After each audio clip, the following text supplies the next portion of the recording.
What is up, guys? Welcome back to another episode of AKP Sports Talk. It is Friday, October 27th. Halloween right around the corner. We are at the end of another week, which means obviously 2 days coming up of some football. It's tomorrow. We have college football, and then obviously Sunday and Monday, the NFL with Monday Night Football concluding. We were going to get, and that's when we'll see you guys next on Monday for our best bets for Monday Night Football. But obviously, we're going to get into today's. But first, Ari, how you doing? Obviously, it's Friday. We're getting to the end of another week here. As we, I feel like we're heading to that sports equinox. When there's an MLB game, there's an NBA game, there's an NFL game, there's an NHL game, there's a college football game. We're getting close to that day, and I think that day may be tomorrow. But other than that, how are you doing? And how are you? Are you just excited for the World Series as I am? Yeah, I mean, obviously, I can't complain with all these sports on. Looking forward to, another fun weekend of college football and NFL, and then obviously now we have NBA and NHL both on the weekend as well. So obviously, all the sports you can ask for, plus the World Series, as you said. So you can't complain with all of these fun games, fun sports to look forward to on every day, but especially over the weekend. Yeah, I mean, like I said, there's so much sports going on right now, and then including with that, so many sports to bet on. So we're not going to go through all what we like. Obviously, there's so much going on, but we're going to get some of our best bets for the NBA obviously tonight, and then going into the weekend, some of our best bets for college and the NFL. But we're going to start with recapping what happened last night, obviously, with our picks from both Thursday Night Football and the NBA. I'll start with myself here. And I'm going to go first. And Rachaad White, that was looking so easy. Oh, my goodness. What a great look that was. He had finished with 70. I think he eclipsed this in the first quarter. It was just, like I said, dump down passes, let him run up the field. He finished with 7 receptions. That's a great win for me. I'm going to take that as a win. The one that that was one of my favorite props of the day, Rachaad White. So I definitely like how that played out. Just a great script in terms of, how, it was going to be very heavy passing out of the backfield. Baker kind of using Rachaad White as that, dependent with pressure in his face. Because if you saw last night, obviously, it was obviously a very close game. We'll get into, with the Bills spread in a little bit. But, obviously, Baker Mayfield was facing pressure. And obviously, it was a tough road situation. It's tough. And, especially with, like I said, as we said in our preview yesterday, both teams coming off of a loss and the Bills kind of needing it more just for their division hopes. And, Tampa Bay obviously still in this, transition year without Tom Brady. So, it's still an adjustment. But anyway, that Rachaad White definitely was a great win yesterday. Gabe Davis. Oh, Gabe. Oh, we were so close. Oh my God, we were so close. I mean, the box score doesn't do it justice. I mean, Gabe Davis was Josh Allen's favorite target yesterday. He was trying to find him all the time, and he found him. He had 80 something yards and a touchdown, but he only had his longest reception for 16 yards, and it's just like, we're so close. So, I'm going to take that as a bad loss but a good bet. We knew that, this Buccaneer secondary was not going to be able to, pretty much stop Josh Allen in the air. And, it was pretty obvious that, throughout the first half, even though it was close, obviously, as the Bills kind of have been playing all year, especially on a, Thursday night. So a lot of you primetime under people out there, another one hit as well, just with how this kind of game went. But, Gabe Davis, that's a bad beat. I just feel like, in terms of how he produced yesterday, what you would feel like one of those receptions had to be 20 yards. But And as long a few of them, he almost broke off. Like a few of them, he had like 12 to 15 yard receptions. But, he was like one breakaway, obviously, from, breaking off another 5 yards for it to be hit 20. So he definitely had the opportunity to get it. It's just. Yeah, exactly. He was right there. Like I said, he was right there. He had that opportunity to just go in the open field, and if he just would have broken that tackle. But you know what? It's a tough loss. We'll take that as a one that almost, but should have but didn't. And then obviously the Bills, I even talked about it earlier. I said that this team could potentially be backdooring them late, and look what happened. Baker Mayfield late at the end finds I think what was it, Chris Godwin, right? Mike Evans. It was Mike Evans for that second one. Yeah. Okay, so it was Mike Evans. Late. Yeah, I just want to say, like, twice the Bills had the ball up 14, 4th and short on the Buck side of the field with the opportunity to, put the game away, and make it, get the first down and then, eventually get into field range to at least make it a 3-score game. Both times they hard count and then end up punting. And it's like, I feel like the Bills needed, a statement win. They could have gotten that if they go for it on 4th down, on the Buck side of the field. Even if they don't get it, their defense is playing well. But then instead it comes down to a Hail Mary that, could have won it. But like, the Bills had the opportunity up 14 twice, 4th and short on the Buck side of the field to put it away. And both times they went, the conservative route of punting the ball, which, I get, but coming off a loss, looking for a statement win that wasn't, I mean, if Chris Godwin turns or is looking in the right way at the Hail Mary, he potentially catches it and the Bills lose. Obviously, that's not how it played out, obviously, but yeah, just my rant on the Bills. They had their chances to put it away and they didn't. Yeah, I feel you 100%. I feel your frustration because this Bills team, right? And when I was talking about this game yesterday, I was saying, are the Bills really 8 points better than the Bucs? And I was saying yes. But yesterday, they didn't look that way. And that's how the Bills have always been this season. They seem a lot better on paper. But when they perform, something just doesn't work right. Like, and for example, that coaching decision, fourth and short in Buccaneers territory. Like, there's coaching decisions there where you think, like, sometimes, like, is it really worth it to go for it? Or sometimes is it really worth it to just take the points and, maybe not have to worry about Chris Godwin catching that at the end. Instead, maybe just being up by 2 possessions and then maybe letting him catch, or just being good at your defense instead of worrying. So, yeah, obviously the Bills -9 did not cash, but obviously I did mention yesterday that I am putting on the teaser, which was the Bills I brought it down to -3. So obviously that did hit. So we are waiting for the second half of that, which was Monday night. I had the Lions at their spread -7.5, so brought that down to Lions -1.5. So we will have to wait and see on Monday if that teaser does cash. So we are praying for a Lions win. But obviously the Bills -9.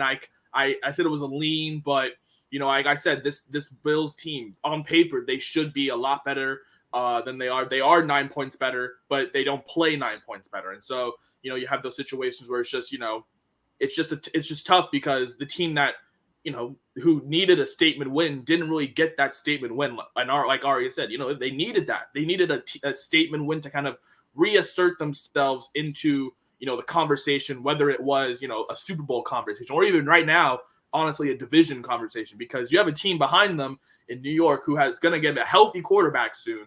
And the way that the Jets defense has been playing, I think they could contend. And the way the Dolphins offense has been playing, one of the fastest teams, just waiting for A-Chain to get back, and they get Jalen Ramsey soon. I don't know if the Bills can be able to compete with those two teams the way they're going. So just a tough night. Went 1-2 in that Thursday night football game. Tough night for the Bills in terms of the spread, but Gabe Davis, we were so close. But I'm gonna count that as a moral win just because of how well he did perform. But unfortunately, not a win on the stat sheet. But great to see Rachaad White was so easy. That was in the first. That cashed in the first quarter. But now I'm gonna go quickly into the NBA yesterday. And Ari, get out the brooms. Am I back? Am I back? Get out the brooms, people. Because like I said, just take the Bucks and Lakers. And woo, that was a little sweaty. That was a little sweaty at the end for that first one, because I turned away. I knew it was a 4-point game with 2 seconds left. And then all I hear is Eddie banks it in. And I try to say, what? I say, what? And they win by 1. I was like, oh, ooh, hallelujah. So the Bucks, obviously, that was a great game to see. And speaking on top of that, Tyrese Maxey, another win right there. He had a great game.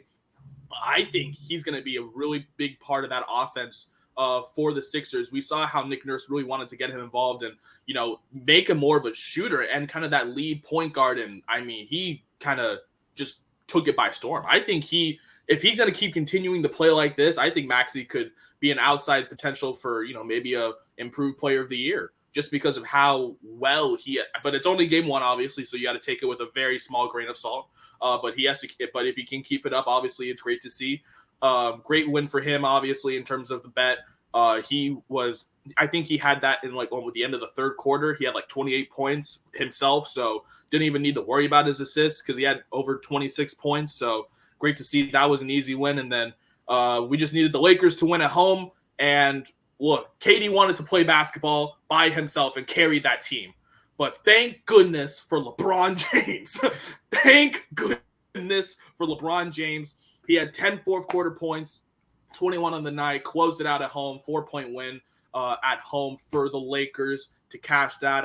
Like I said, I thought this team without Devin Booker, this Suns team, without Devin Booker and Bradley Beal, I don't think they were going to be able to do enough to beat the Lakers. And, KD can only do so much, right? And, with the supporting cast that, the Suns, even though have had or have brought in, I still thought that this Lakers team would be able to bounce back after a tough loss on the road at Denver and their home opener against the Suns, a rival. I thought they were going to be able to get it done, and they did at home. And it was great to see Kevin Durant and LeBron James finally have their first matchup in whether it's just regular season, postseason, whatever, since 2018. Obviously, that was the last time. That was Golden State Cleveland. We all remember that. But easy wins in the NBA last night. I'll take that. I'll call that a 3-0 day in the NBA. Thank you, hallelujah. But obviously, 1-2 day in the NFL. We'll call that a 4-2 day total. I'm taking that. We're up some units, and I am very satisfied, especially after a tough day in the NBA before that. Definitely will gladly take that, but. RM, I'll let you recap your day yesterday with your bets. How did you do in terms of both your Thursday night football picks and the NBA from last night? Yeah, so my read worked with the Bills' first half covering and staying off the full game. It was a little scary because I think it was 17-10, I think, if I'm not mistaken, and the Bucs lined up to go for a 59-yard field goal. And the Bucs kicker hit a 57-yarder earlier in the half. And so I thought, obviously he had the range to hit a 59-yarder, but then I wound up trying to get the Bills to jump before punting. So that obviously was a little bit sweaty with that, but it held on. And then Josh Allen easily, I think he had 324, 323, something like that. There is obviously a little bit of a scare when he went into the blue tent after his rushing touchdown when he got hit on his shoulder that's already injured. But he wound up not missing any time. And so he wound up easily cruising well over 263.5 passing yards. So that was a pretty good 2-0 night in the NFL. And then NBA, another favorable read for the Bucs covering the first half since they didn't cover the full game. They cruised in the first half before the Sixers made the run in the second half to make it a close game. So that cover. And then Nurkic, it was looking good after the first quarter. He had 11 PRA, I believe, in the first quarter, 7 rebounds, 2 points, 2 assists. But then he was in foul trouble the rest of the night for the most part, so that fell short. But obviously, you still take a 3-1 day overall. So yeah, it was good overall. Yeah, like I said, I had a 4-2 day yesterday, 3-1. That's a 6-3 total day. We will gladly take those kind of days for us. Up some units as well. After Thursday night basketball and football. But now we're gonna move on to the World Series. Now, obviously, the biggest topic in baseball between the Arizona Diamondbacks and the Texas Rangers. Game 1 is tonight. Obviously, look, this has been the year of the unpredicted. Obviously, with the new pitch clock, with the new stolen bases, in terms of the size of the bases, all in terms and the size of the infield. And this was a year of brand new things. And in the year of brand new things, we have two brand new teams to the playoffs now in the World Series. Arizona, look, they are a team that had a bunch of up and downs. They started out hot. They were one of the best teams in terms of hitting the ball, in terms of, they got off to a really, really good start. They were winning a lot of games, but then their bullpen kind of faltered, and with that, their bats got cold, and then they kind of fell down the standings from first to third in the NL West. But then they got Paul Sewald and from the trade, and they just had that resurgence, and now they find themselves in a World Series. Evan, you look at the Texas Rangers, and the Texas Rangers did what a team would want to do and get the best guys at the best positions. They got Corey Seager and obviously Marcus Semien. They've had those two for a little while. They now brought in Jacob deGrom, who obviously did get injured at the beginning of the season. They traded for Max Scherzer. They've developed Jonah Heim. They have all these hitters. They have the best lineup right now in baseball in terms of from top to bottom consistency in terms of their hitting. And then their pitching, obviously their starting pitching has been the more respected thing in this postseason in terms of how it's been very effective. We talk about Jordan Montgomery and how he has been pretty dominant from pretty much throughout his starts. Nathan Eovaldi as well. I don't think he's allowed too many runs. Max Scherzer now back as well. So now they have their ace. So, 3 games that I could see potentially in terms of pitching matchups, depending on where the situation are. It could be some Rangers wins there. The only thing lacking for this Rangers team is a consistent bullpen. We never really know which bullpen, we're going to get with this Texas Rangers team. Ari, look, this is game 1 tonight, but do you kind of have a lean now? Obviously, this is a very, very big World Series game 1, obviously, in Texas. But, Arizona, there are so many things that kind of, whether it's just, obviously, do you remember the last time the Arizona Diamondbacks were in the World Series? That was 2001. Randy Johnson hit a bird. I don't know if you've seen this, but Randy Johnson hit the bird that year while he was pitching, and Zach Gallen hit a bird this year. The World Series was in Seattle 2001. We know it was this year. It was here in Seattle. So, like, all the signs are pointing to Arizona, but on paper, I would lean the Rangers. What are you thinking? Who are you going with? And for tonight only, what do you like in this matchup in game 1 between the Arizona Diamondbacks and the Texas Rangers at Globe Life? Yeah, I mean, I'm definitely rooting for Arizona, but I also lean towards Texas if I'm betting on the series. I think it's going to come down mostly. I think it's going to come down a lot to bullpens. We've seen the Diamondbacks bullpen be completely revamped. I mean, their top probably 3 or 4 relievers weren't even on the team, the whole season. Obviously, they traded for Sewald. Ginkel was in the minors. Sal Frank, I think they called up, and then Thompson, they signed off waivers from the Rays. So they've, it was once one of the worst bullpens in the MLB. Now it's been one of the best in the postseason.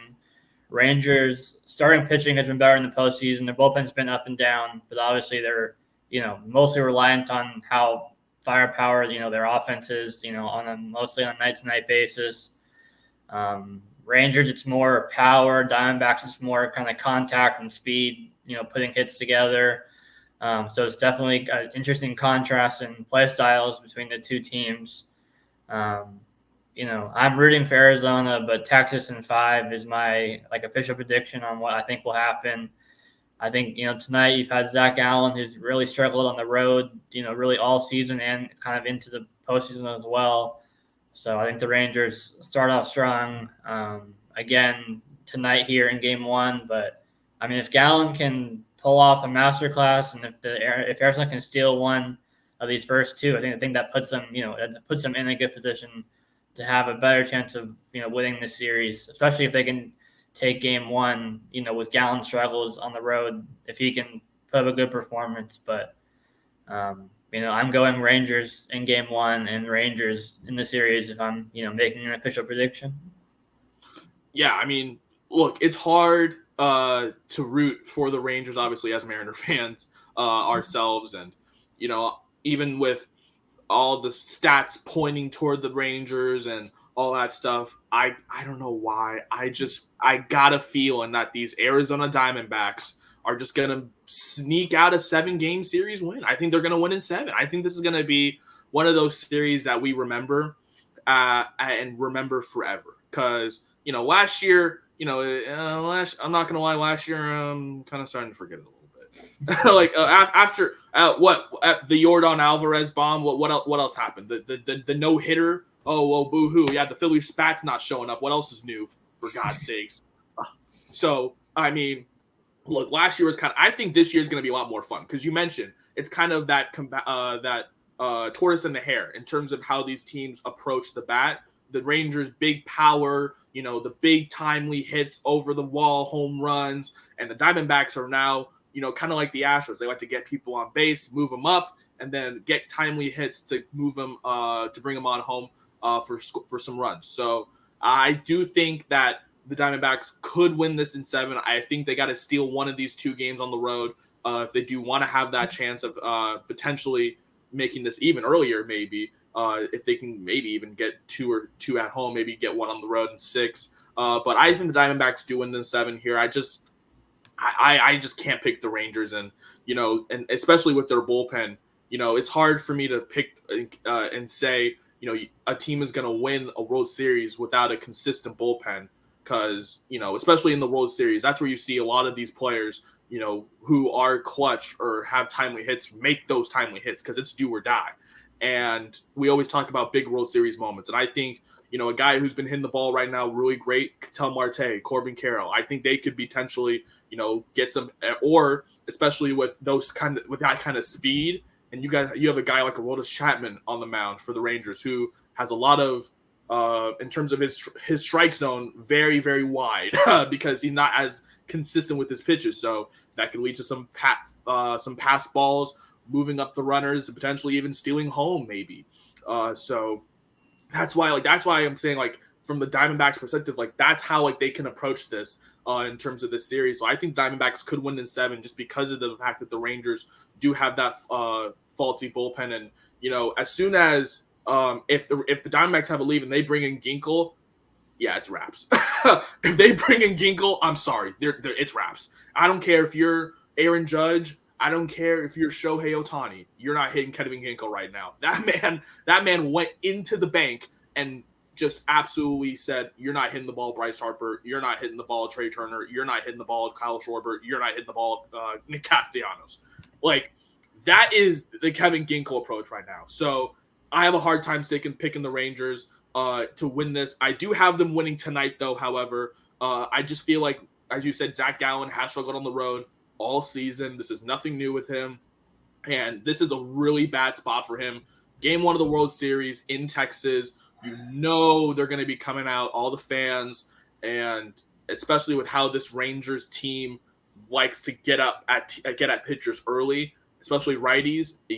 And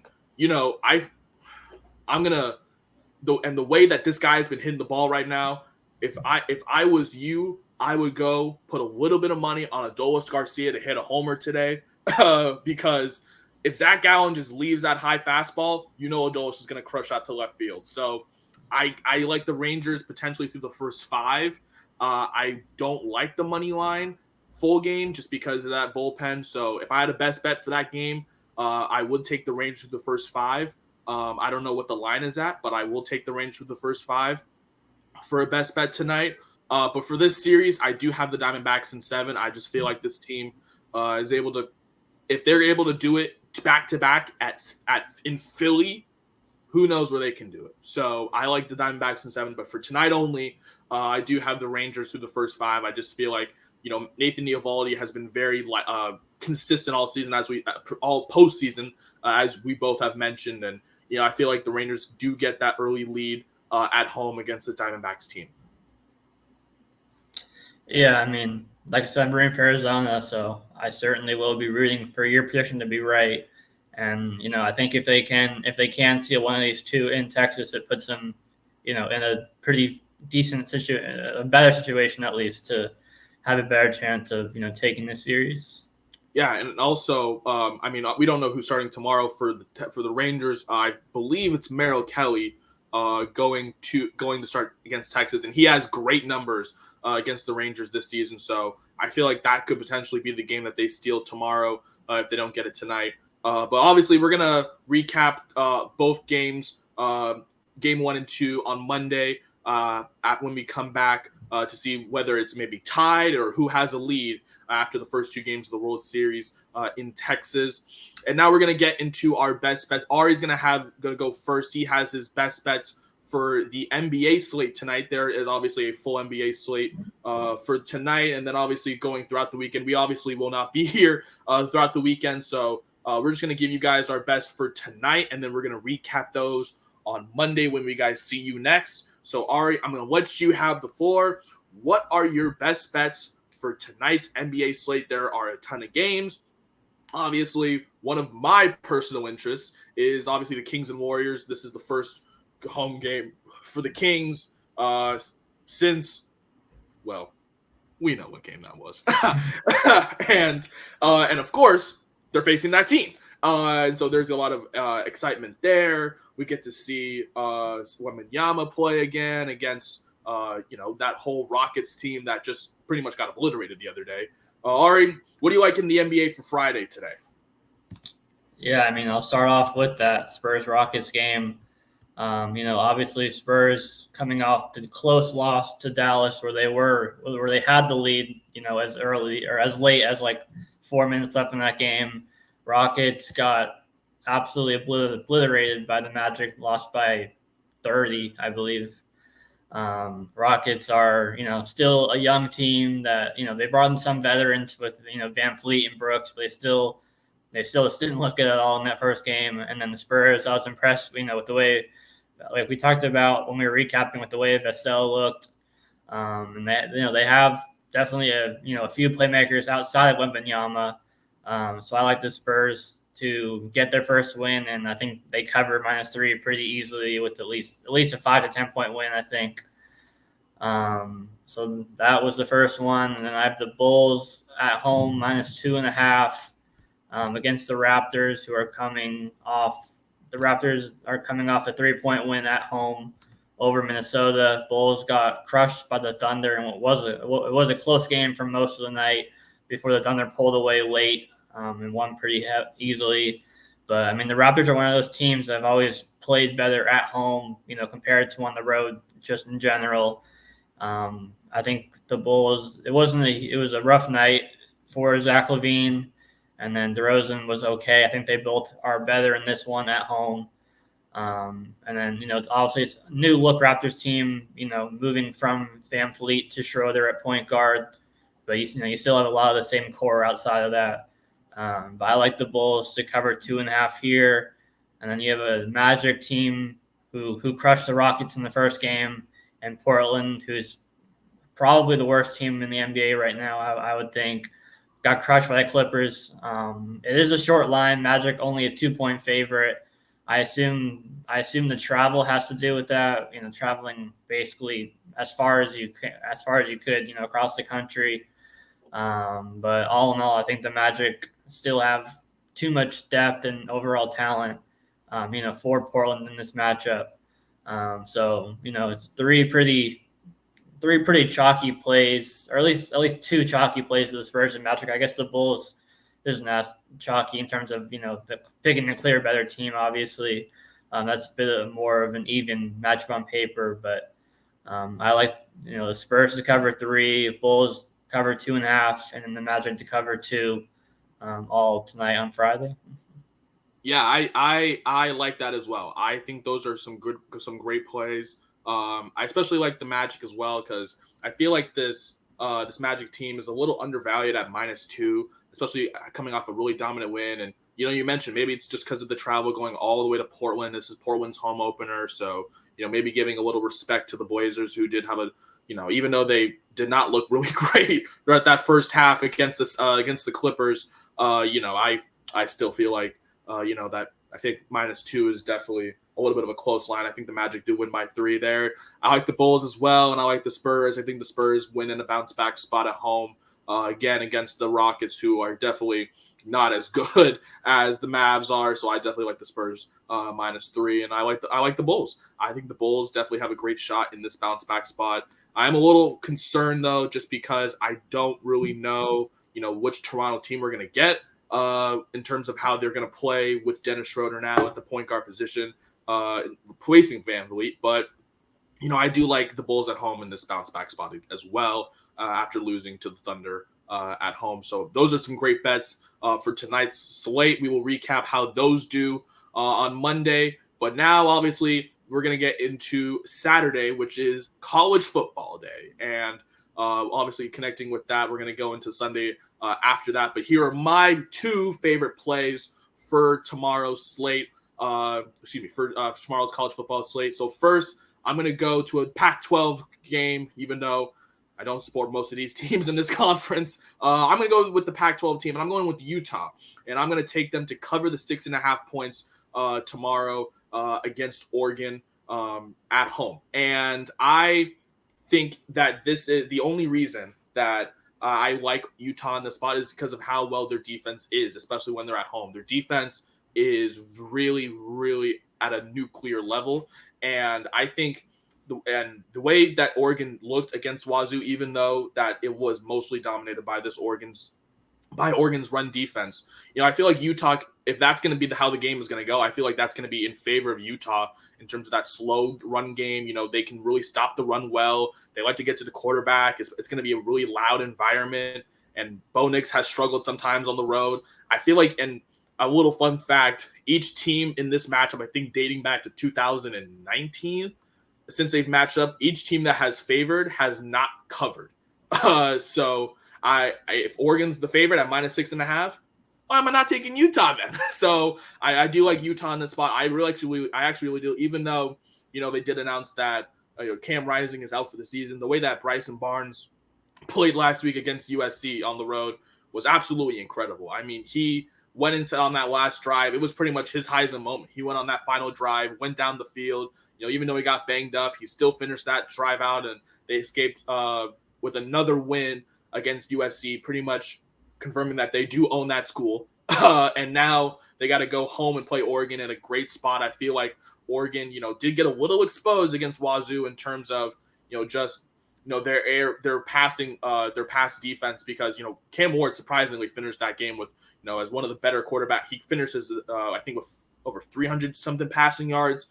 He was the second highest graded quarterback last week. So I think he might have exceeded 400 passing yards Yeah, that's right. Yes, he did. He had 300 in the third quarter. My bad. Yeah, he exceeded 400, and he was the second highest graded passer in the nation last week. So if that's what they're doing to Cam Rising, I don't know. I know Cam Ward. I don't know what they're going to let Bryson Barnes do after USC pretty much let Utah win last week. So I do love Utah in the spot as a big underdog. I think 6.5 points is way too many.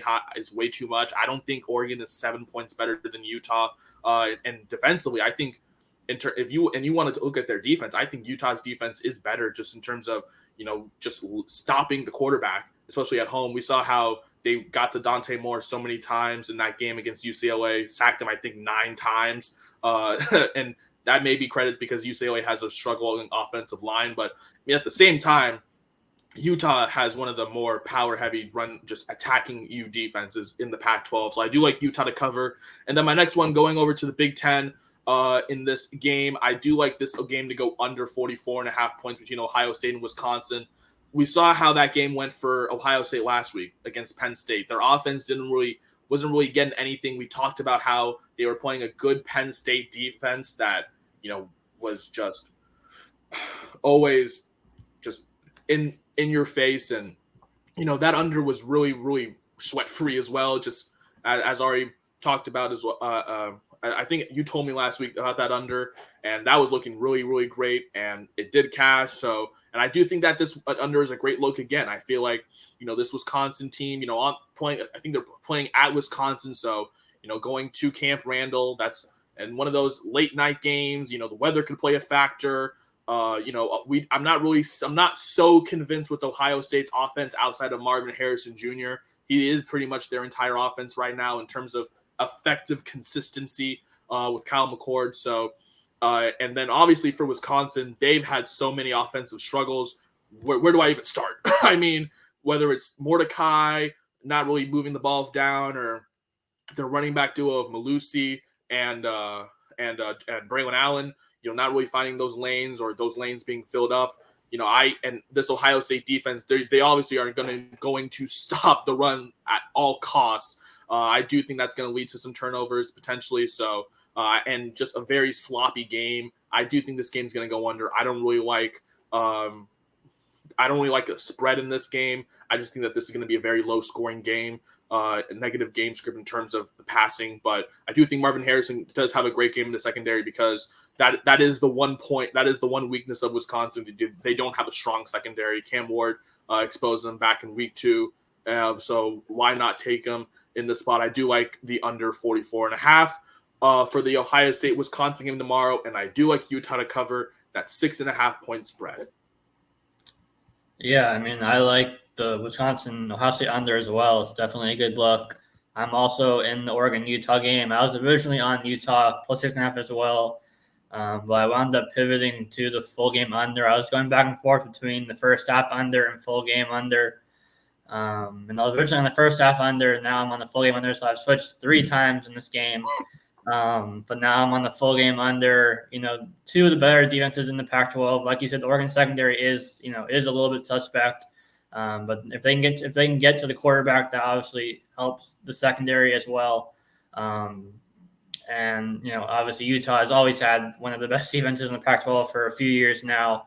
And Utah also is an offense that likes to kind of control the clock, run the ball, and take up time off the clock, with long possessions if they can. They had some big passing plays last week against USC, but the USC secondary is really, really bad. And even though Oregon secondary is a little bit suspect as well, it's still, I would say, quite a bit better than the USC secondary at the end of the day. So I like the under in this game. And then I'm fading Georgia. First game without Brock Bowers. Even with them, their offense was suspect at times. This game, it's in. No, this is the neutral site game. This is this is in Jacksonville. Jacksonville. Okay, so it's going to be more Florida. That's what I thought. So it's going to be more. Georgia with fans will travel obviously, but you figure it's going to be more Florida fans being the games in Florida. So it's obviously tougher travel for what you want to call that. For Georgia. But I mean, the biggest thing here is just how they're going to look without Bowers. First full game without him, and even with him, their offense, it's been better the last couple of games, but all in all, it's been a little bit suspect at times this season overall. So, I just think Florida's going to cover 2 touchdowns at the very least here and keep it, within 7 to 10 points, at the very least, and cover 14.5. Yeah, and honestly, I mean, you want to talk about our plays going hand in hand. I mean, you have the under in the Oregon-Utah game, and, usually when you take an under in a game, that kind of favors the underdog to cover. So, hand in hand, Ari, hand in hand. But I do also like the under. I was also leaning toward that first half under, so I guess we were just on the same mindset for that Oregon-Utah game. And I also like Florida to cover it at home against Georgia. Even honestly, I just looked it up. It's not even an hour. It's not even a 90-minute drive from Gainesville to Jacksonville, so it's pretty much home field advantage for Florida. I do like Florida in the spot, as you mentioned. Even with Brock Bowers out, even if he wasn't, I would like Florida to cover. I just think I do not think they're 14 points. I don't think Georgia's 15 points better than Florida. Even without Brock Bowers, I still like Florida to cover in the spot. Georgia, it's going to be, well, obviously there's travel, and at the same time, they definitely have struggled, against a really good defensive team. And, Florida has been really improving on their defense all season, even though their offense has kind of been the main point of struggle. I feel like if they can just, really rely on their run game with ETN, I would definitely love Florida to cover in the spot as well. So I definitely love your plays for Saturday. And now finally we're going to get into Sunday, the NFL. Obviously, NFL Sunday. Here are my 2 favorites for Sunday NFL, and they're both in the afternoon. First, I like the Bengals on the road. I like them at +4 against the Niners. And, obviously this is not me fading the Niners because I'm a Seahawks fan. This is me actually backing a team that should not be 4 points better favored because of all the injuries that they're going through. Obviously, we found out Brock Purdy was in the concussion protocol. We still don't know the full extent of what really happened or whether he's going to make it for this game. But, if he does not pass concussion protocol, then they're going to have to lean towards Sam Darnold. And so that means potential. I don't know what the latest status for Brock Purdy is, but if he's out, obviously that line is definitely going to shift in the Bengals' favor. So I would get that while you can, depending on Brock Purdy's status. But if he, obviously they're kind of assuming that he is going to play. So I do like the Bengals to cover, even with, obviously we saw last week how how the Niners, just got punked pretty much because Brock Purdy couldn't really move the ball. He had pressure in his face all night. We saw the absence of Trent Williams be a huge factor for this offensive line, not really having their anchor man, kind of leading the charge. And Brock Purdy was kind of scrambling for his life, kind of why he ended up in concussion protocol. And, he never really got under his own foot in that game. Christian McCaffrey did have some nice runs. I do think he's going to be the main focus in terms of this offense because the Bengals run defense is not the strongest. So obviously Christian McCaffrey on the ground is going to be, one of their, leans in terms of how they run their offense. But I do like the Bengals to cover in this spot with just how many injuries the Niners are piling up right now. And the Bengals are starting to get a little more healthy, especially in this horrible spot. And we talked about it and after the Monday night game. The Niners don't have their bye yet, and this is a horrible spot to take the Niners. I mean, they have back-to-back losses against teams that they should have won, and now they get more and more injured, and now they got to go play a really good Bengals team that is starting to get themselves under their own foot. I like the Bengals +4 in this spot. I think if Brock Purdy is officially ruled out, it's definitely going to change the Bengals minus maybe even 3 or 4, just because of how that offense is going to run with Sam Darnold, even though they really, really like Sam Darnold in San Francisco. I do like the Bengals still here to cover for now, depending on whether the line changes or not. And then moving over to Denver, I like the Chiefs -7 in this spot. And, I got it at 6.5. So, and then I saw it move to 7. So obviously there's some telling signs that, the Chiefs are definitely going to win probably by maybe a touchdown. I anticipate this line to go up even more, maybe to 7.5 by Sunday. So that's why I'm saying 7 for now, because it probably will go up to 7.5. But I do like the Chiefs just in this spot as well. We saw how Russell Wilson looked last week at home against, a Packers team that, even though it was a close game, and, Russell and the Broncos did eventually get the win after he got that last late drive touchdown. Their offense just still did not look good, and this is the second meeting between these two teams, and we saw how last time was, and I believe last time the Broncos barely missed covering in Kansas City, and now they're playing at home against the same team just a few weeks after, and both of these teams have not really had any significant injuries, so it's pretty much the same matchup just a couple weeks ago from that Thursday night game, just in a different city. And I think the Chiefs are just getting better and better. Maybe it's the Taylor Swift effect, I don't know, but I do like the Chiefs in this spot. I think they definitely are 6.5 points better than the Broncos right now. This Broncos team just, very inconsistent in terms of how they play. And as we get closer and closer to that trade deadline, we've been talking about a team that has been wanting to sell, and that's the Denver Broncos. We've been hearing rumors about Jerry Jeudy potentially being traded. There were rumors of Patrick Surtain, but those kind of died down as of recent. But it's a team that has really gone in the wrong direction. They finally got that one win last week, but I think they go back to reality this week. I think the Chiefs just absolutely take care of business on the road and win by 6.5. When I got it, I can see it going to 7, so that's why I would also take it at 7 as well for that push potential. So those are my two for Sunday for the Sunday NFL slate: the Bengals +4 and the Chiefs -7. Ari, what do you like for that Sunday NFL slate? Yeah. So I'm starting with the Vikings on the money line, coming off their big win Monday night that really kind of resurrected their season, because going from potentially shutting down Justin Jefferson for the season. If they continue to lose, I think they lost a few in a row before that.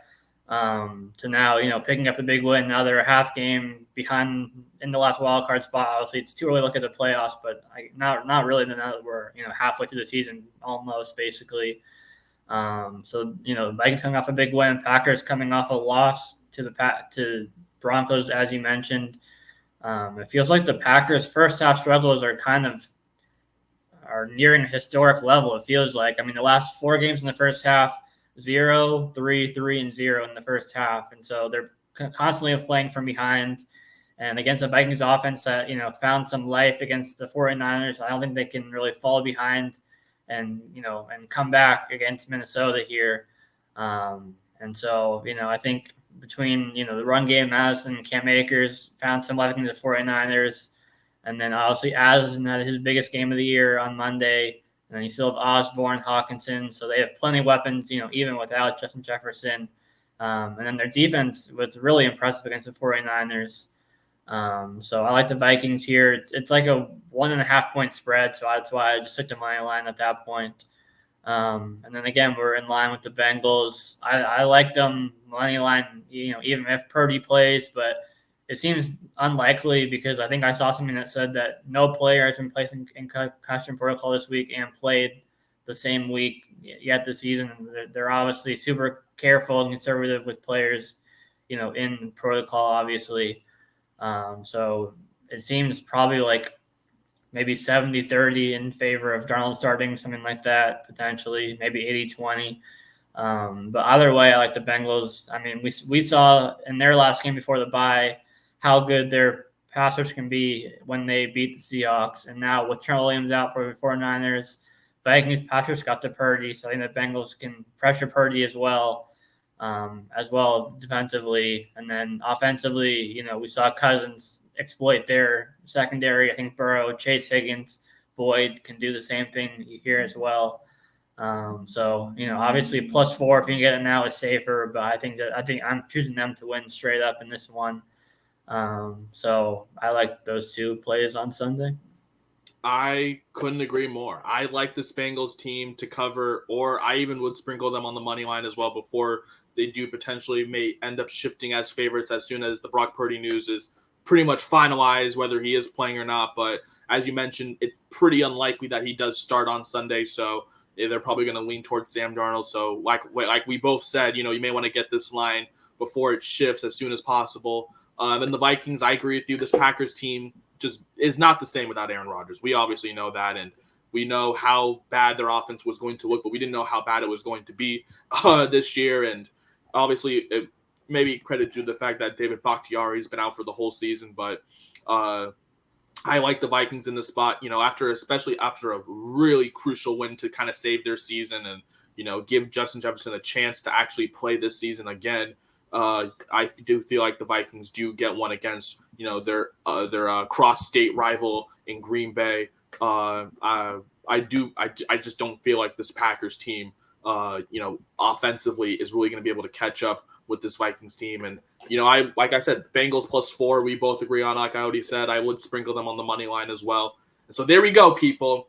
We have our best bets for tonight, as already said, for his 3 games in the NBA. We have our best bets for tomorrow in terms of college football. I obviously have Utah +6.5 and Ohio State, Wisconsin under. Ari, he has the under in the Oregon-Utah game and the Florida Gators to cover the 14.5 spread against Georgia. And then on Sunday, my 2 best bets, as I said, the Bengals to cover and the Chiefs to cover. And then finally, Ari has the Vikings on the money line. Also, the Bengals +4 as well, taking them straight up on the money line. That is going to do it for us. Thank you guys for watching another episode of AKP Sports Talk. We will be wrapping up all of these picks on Monday and talking about what happened in games 1 and 2 of the World Series, talking about what happened this weekend between college football and the NFL, and just looking forward at another week of sports. But thank you guys so much. And don't forget, share your screenshots. We'll be also creating a Twitter soon. I will be creating the Twitter soon, and we will be sending out our plays. So don't forget in the comments as well.